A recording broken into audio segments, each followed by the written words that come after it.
I'm part of the facilitation working group for OSF Action Council, but my main working group is Direct Actions of Occupy San Francisco.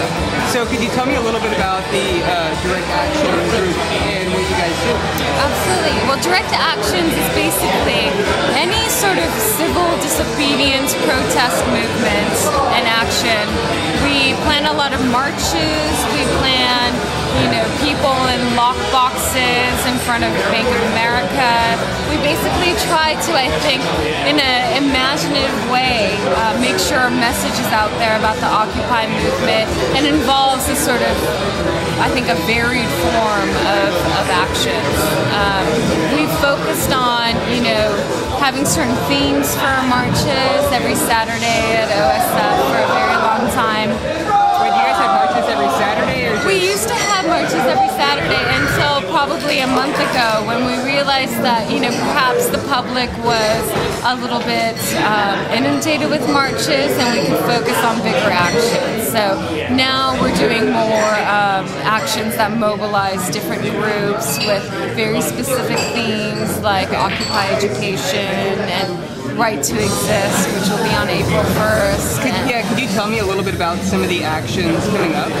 I think that our biggest action upcoming that I can discuss, because I'm part of the organization of it, is the Wells Fargo shareholder meeting, which is going to be taking place on April 24th, right in San Francisco. And our idea is really to, highlight all the injustices of Wells Fargo in terms of housing, prisons, immigrants, and as a person who in their work life deals with a lot of shareholder issues, for me this is like the merging of multiple things in my life. Shareholder meetings, if you didn't know, are the most public forum in which CEOs and board of directors have to engage with the public. Yeah.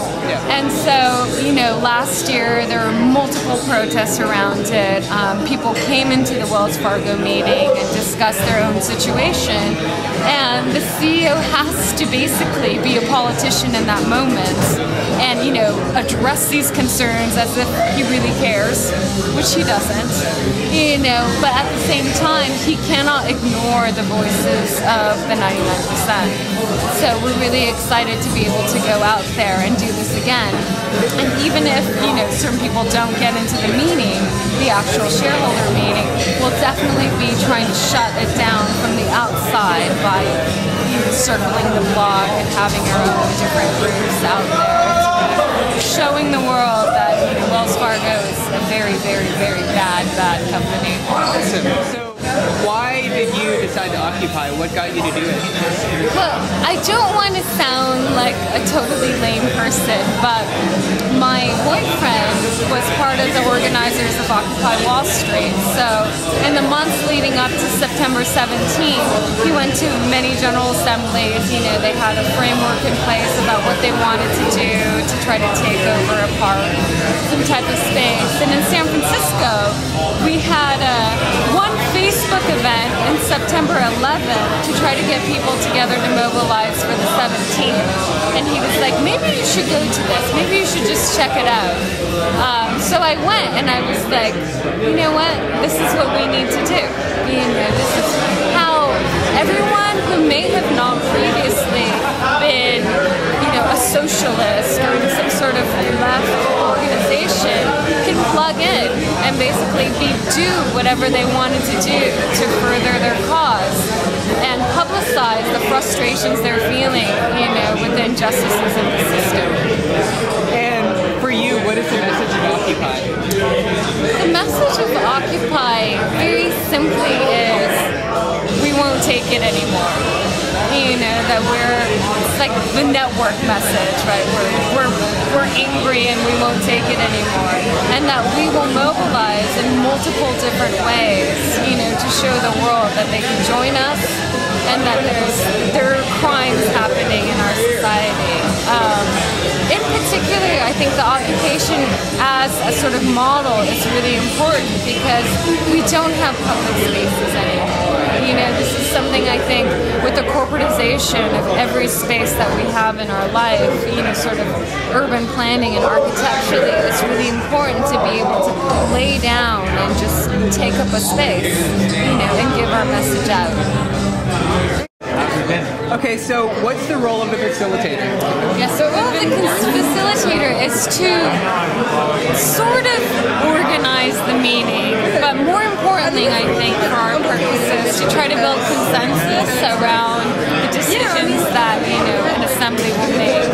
At Action Council, it's a little bit different than General Assembly in the sense that you can set the agenda, people understand that spokes are the ones that are supposed to consent on things versus, let's say, an entire group of people, which is the General Assembly. But I find that the facilitator role is very crucial in the sense of keeping people on track and focused and being able to come to certain decisions. Also, when there's dissent, the role of the facilitator is to ensure their voices are heard, that perhaps amendments are made to proposals, and that we basically work together as a group, which I think in our normal day-to-day, we don't have any experience in, right? We live in a hierarchical society.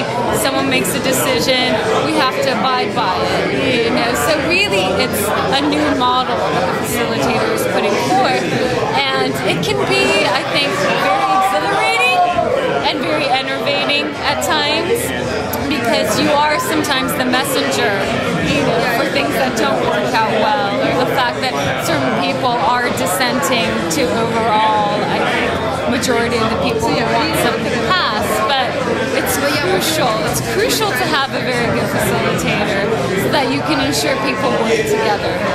Perfect. Yeah, that's perfect.